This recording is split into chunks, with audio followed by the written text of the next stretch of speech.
Are you interested in finding out how much your home is worth? Understanding your home's value is super important whether you're buying or selling. This video is packed with essential, must-know information for both buyers and sellers, so you can make confident decisions every step of the way. Hi, Vittoria Logli, your trusted real estate expert, and today we're going to talk about valuing a home. There are three perspectives on what a home is worth and its value. It's what a seller thinks their home is worth, what a buyer's perspective or perception of what a home is worth, and the opinion of a professional appraiser or real estate agent. Aligning these three values is key to a successful sale and purchase. Before we dive in further, I would so appreciate it if you would please subscribe and like this video. And if you love using Zillow, be sure to watch to the end of the video where I uncover the truth about Zestimates. First off, let's define what market value really is. The market value of a home is what a fully informed buyer is actually willing to pay for the home. And that is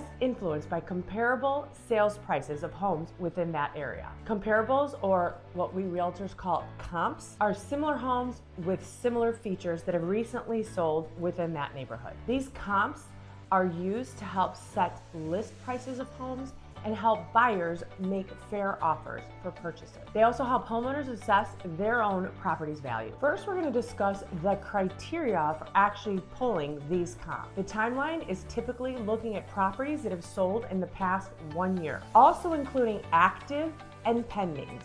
Actives are basically a seller's competition, and pending means that the seller has done something right in pricing the property, getting an offer, and accepting an offer. The next criteria is location. And what we want to do is look at similar homes, a location within the same town, within a 1 mile radius, preferably within the same school district if possible. Sometimes there's limited comps and you can't find closed sales within the 1 mile radius. If that's the case, then you can expand out to 2 miles. Now here's some criteria that you want to take into consideration about the home specifically. We want to try and look at homes with the same number of bedrooms, same number of bathrooms, the same square footage interior, hopefully the same or approximately the same square footage of the land, whether the home has a finished basement, and then whether it has 1, 2, or 3 car garage. You also want to look at the specific features a home may have. For example, is the kitchen updated? Has the roof been replaced? Is the basement finished? These types of features will also help determine a home's value. Whenever possible, it's super important to consider homes that are of approximately the same age. And there are two main types of reports that can determine a home's value. One is a CMA, or a Comparative Market Analysis, which is typically performed by a licensed real estate agent. The second is an appraisal, and this is done by a licensed appraiser that is randomly selected by a bank or the buyer's lender. Within these reports, you'll typically get 3 to 5 homes that have closed within the last year, a couple of active homes, and then a couple of pending homes that are under contract. Now, it's super important to keep in mind that when someone performs a CMA or even an appraisal, it's based on data from the past. So essentially, we're pulling data from the past to help predict future value. This is not a perfect science since we're working with historical data, but it's the best that we possibly can do. And of course, there's other factors that can also determine a value of a home, like stock market, wars, current economy, and inflation. Oftentimes, if you have 2 different agents performing a CMA or 2 different appraisals performing an appraisal,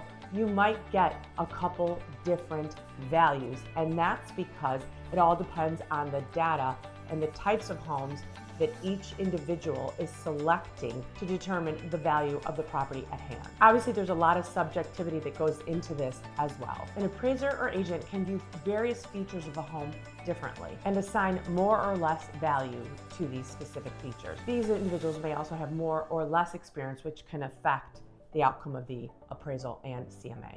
So here's a secret about Zillow and a Zestimate that everyone's been waiting for. While oftentimes Zillow is a nice starting point, it is definitely not as accurate as you might think. Zestimates pull data from public records. And oftentimes, if these public records aren't accurate, neither will the Zestimate be. Zillow probably doesn't know any updates that you've made to your home. They might not know that you've put on a new roof or finished your basement. And these things are then not accurately portrayed in your Zestimate. That's why it's super important to get a human being in your house looking at your finishes, looking at all of your updates so that they can give you a more accurate estimate of what your home's value really is.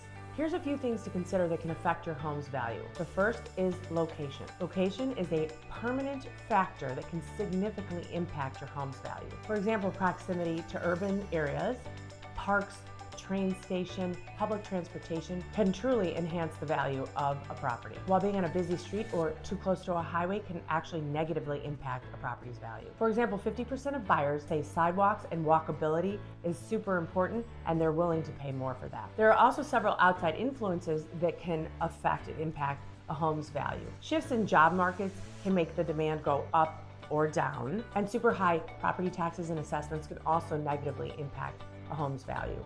If you're a home buyer and the appraisal comes in lower than what the contracted sales price is, obviously this could be a big problem. A lender will not give you a loan if the home does not appraise out, and you will have to come to the table with the difference between what the home appraised at and what you're actually purchasing the house for. And if you're a cash buyer, you could potentially be overpaying for a home. Ultimately, a home's value is what the market deems it to be worth. In other words, what is a buyer willing to pay for the property? While market trends, comps, and appraisals provide essential guidance, personal preferences are just as crucial determining a home's value. And if there's limited inventory, that can drive up values even more. The basic law of economics comes into play here. When there's a lot of demand and not enough supply, the prices go up. If there's a lot of supply and not as much demand, then prices go down. Understanding the process and factors in valuing a home is super important in making informed real estate decisions. Working with a knowledgeable real estate agent can help you navigate all of the complexities of determining a home's value. And if you're trying to sell your home and it's been sitting on the market forever, check out my video on the reasons why your home might not be selling. Thanks so much for watching.